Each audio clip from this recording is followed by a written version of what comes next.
11 फरवरी को छत्तीसगढ़ की जनता नगर सरकार बनाने के लिए वोट करने जा रही है। बीजेपी ने सोमवार को अपना मैनिफेस्टो जारी कर दिया था और बीजेपी पूरी ताकत से प्रचार में जुटी हुई है। दूसरी तरफ कांग्रेस शहर सरकार के लिए वोटिंग से पहले कलह से जूझ रही है। दरअसल छत्तीसगढ़ के नेता प्रतिपक्ष और कांग्रेस के कद्दावर नेता चरणदास महंत ने मंगलवार को मीडिया से बात करते हुए कह दिया कि अगला विधानसभा 2028 का चुनाव महाराज यानी कि टीएस सिंहदेव के नेतृत्व में लड़ा जाएगा।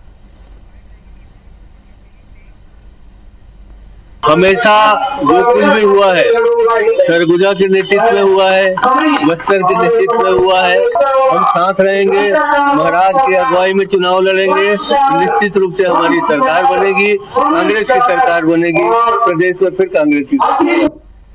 और महंत के इसी बयान के बाद बीजेपी को बैठे बिठाए मुद्दा मिल गया। बीजेपी प्रदेश अध्यक्ष किरण सिंहदेव ने कांग्रेस को आड़े हाथों लिया और कहा कि यही कांग्रेस का असल चेहरा है, गुटों में बटी हुई है, आपस में खींचतान है, वो सिद्ध हो रहा है।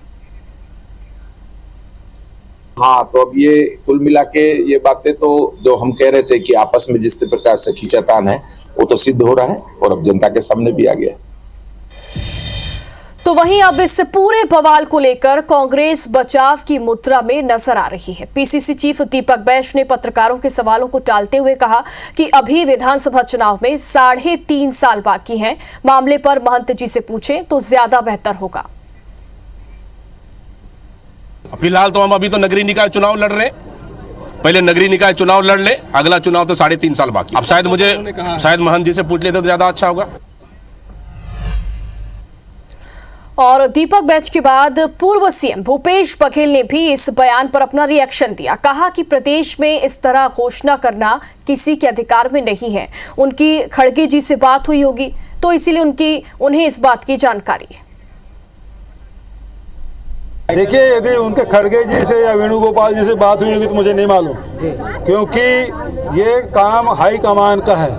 और उनकी यदि बात हुई होगी मान जी की, क्योंकि वो वरिष्ठ नेता हैं, वो जाते रहते हैं, यदि उनके तरफ से कहा गया कि आप इस प्रकार से घोषणा करने के लिए आपको अधिकृत करते हैं और उसके तहत वो किया होगा तो मुझे नहीं मालूम। नहीं तो मतलब प्रदेश में इस प्रकार से घोषणा करने को किसी का अधिकार नहीं है। हालांकि बाद में चरणदास महंत ने अपने बयान पर सफाई भी दी। उन्होंने कहा कि उनके बयान को तोड़ मड़ोड़ कर पेश किया गया। पूरे प्रदेश में सामूहिक नेतृत्व में ही चुनाव होगा। बयान चल रहा है कि टीएस सिंहदेव के नेतृत्व में अगला चुनाव लड़ा जाएगा। क्या टीएस सिंहदेव सीएम फेस होंगे? मैंने तो ऐसा नहीं कहा। मीडिया में बयान चल रहा होगा, आप लोगों ने चलाया होगा। अगर नगर निगम का चुनाव हम लोग जीतेंगे इनके नेतृत्व में, इन्हीं के नेतृत्व में हमें विधानसभा का चुनाव लड़ना है, सामूहिक नेतृत्व में हम लोगों ने चुनाव लड़ा है, तो उसमें तो टीएस सिंहदेव का भी फेस था, भूपेश बघेल का फेस था, चरणदास का फेस था, अध्यक्ष का फेस था। तो आप लोग किस तरह से उसको तोड़ मरोड़ के पेश करना चाहते हैं चुनावी सत्र? तो आखिर अंबिकापुर में ऐसा आपने क्या कह दिया? अंबिकापुर उनका क्षेत्र है। अंबिकापुर वालों को मैं उत्साहित नहीं करूंगा तो क्या उनको कहूं कि इनके नेतृत्व में हार गए इसलिए चुनाव नहीं लड़ाएंगे। तो वहीं महंत के सफाई देने के बाद पूर्व डिप्टी सीएम टीएस सिंहदेव ने भी इस पर रिएक्शन दिया और कहा कि महंत का बयान उनकी निजी राय है, उनके बयान में कोई तथ्य, कोई सच्चाई नहीं है। इन बातों पर यही विराम लगना चाहिए।